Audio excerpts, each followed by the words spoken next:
ಸ್ವಾಗತ. ಎಲ್ಲರಿಗೂ ನಮಸ್ಕಾರಗಳನ್ನು ತಿಳಿಸುತ್ತಾ ಸಮಾಜ ವಿಜ್ಞಾನ ಅಧ್ಯಾಯ 2 ಮಧ್ಯಯುಗದ ಯುರೋಪ್ 7ನೇ ತರಗತಿಯ ಪಾಠ ಮಧ್ಯಯುಗದ ಯುರೋಪ್ ಅಧ್ಯಾಯ 2.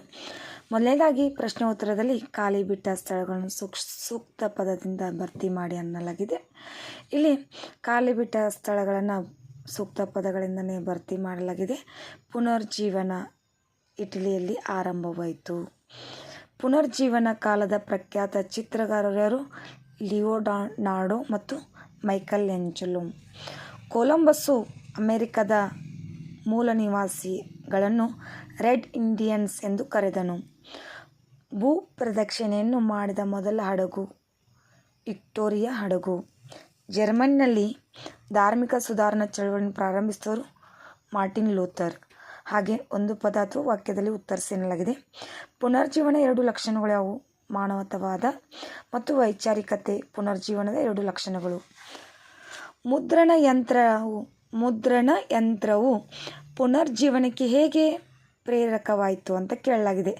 ಮುದ್ರಣ ಯಂತ್ರ ಕಂಡುಹಿಡಿದ ಮೇಲೆ ಕಡಿಮೆ ಸಮಯದಲ್ಲಿ ಹೆಚ್ಚು ಪುಸ್ತಕಗಳು ಮುದ್ರಿಸಬಹುದಾಗಿತ್ತು. ಮುದ್ರಿತ ಪುಸ್ತಕಗಳ ಬೆಲೆ ಕಡಿಮೆಗೊಂಡು ಅವುಗಳ ಬೇಡಿಕೆ ಹೆಚ್ಚಾಯಿತು. ಮುದ್ರಣವು ಕೈ ಬರಹಕ್ಕಿಂತ ಹೆಚ್ಚು ಸ್ಪಷ್ಟವೂ ಸುಂದರವಾಗಿತ್ತು. ಓದುವ ಆಸಕ್ತಿ ಇದ್ದವರು ಸುಲಭವಾಗಿ ಪತ್ರಿಕೆಗಳ ದೊರೆಯುವಂತಾಯಿತು. ಆಗ ಮುದ್ರಣ ಯಂತ್ರವು ಪುನರ್ಜೀವನಕ್ಕೆ ಪ್ರೇರಕವಾಯಿತು.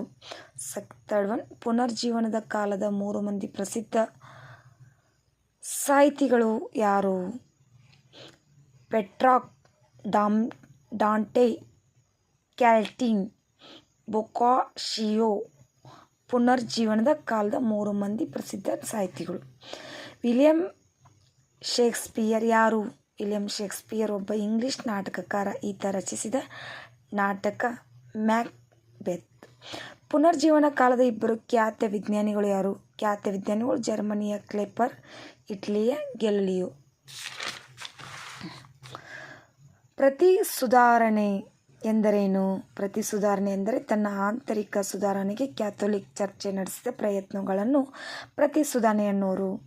ಮಾರ್ಕೊ ಪೋಲೋ ಯಾರು? ಏಷ್ಯಾದ ದೇಶಗಳು ಅಪಾರ ಸಂಪತ್ತಿನಿಂದ ಕೂಡಿದೆ ಎಂಬ ವರದಿ ನೀಡಿದಾತನೇ ಮಾರ್ಕೊ ಪೋಲೋ. ಕೋಪರ್ನಿಕಸನ ಸಂಶೋಧನೆಗಳನ್ನು ತಿಳಿಸಿ. ಸೂರ್ಯನ ಸುತ್ತ ತಿರುಗುವ ಹಲವಾರು ಗ್ರಹಗಳಲ್ಲಿ ಭೂಮಿಯೂ ಒಂದು ಎಂದು ಕೋಪರ್ನಿಕಸ್ ಸಂಶೋಧನೆ ತಿಳಿಸಿದೆ. ಕೋಪರ್ನಿಕಸ್ ಚರ್ಚಿಸಿ ಎಂದಿದ್ದಾರೆ.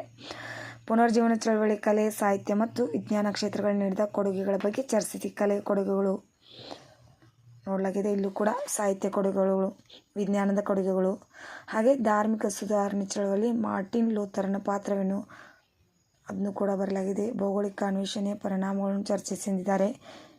ಇಲ್ಲಿ ವಾಣಿಜ್ಯದ ವಿಸ್ತರಣೆ, ಗುಲಾಮರ ವ್ಯಾಪಾರ, ಕೃಷಿ ಮಿಷನರಿಗಳು, ರಾಜಕೀಯ ಪರಿಣಾಮ.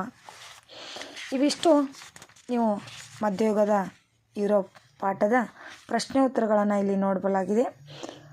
ನಿಮಗೂ ಕೂಡ ಇವತ್ತಿನ ಈ ವಿಡಿಯೋ ಇಷ್ಟವಾದಲ್ಲಿ ಪ್ಲೀಸ್ ನಮ್ಮ ಚಾನಲ್ಗೊಂದು ಲೈಕ್ ಮಾಡಿ, ಹಾಗೆ ಸಬ್ಸ್ಕ್ರೈಬ್ ಮಾಡಿ. ಹೊಸ ವಿಡಿಯೋಗಳು ಬೇಕಿದ್ದಲ್ಲಿ ಕಮೆಂಟ್ ಮೂಲಕ ತಿಳಿಸಿ ಅಂತ ಹೇಳ್ತಾ ಇಲ್ಲಿನ ವಿಡಿಯೋ ಇಲ್ಲಿಗೆ ಮುಗಿಸಲಾಗಿದೆ. ಥ್ಯಾಂಕ್ ಯು, ಧನ್ಯವಾದಗಳು.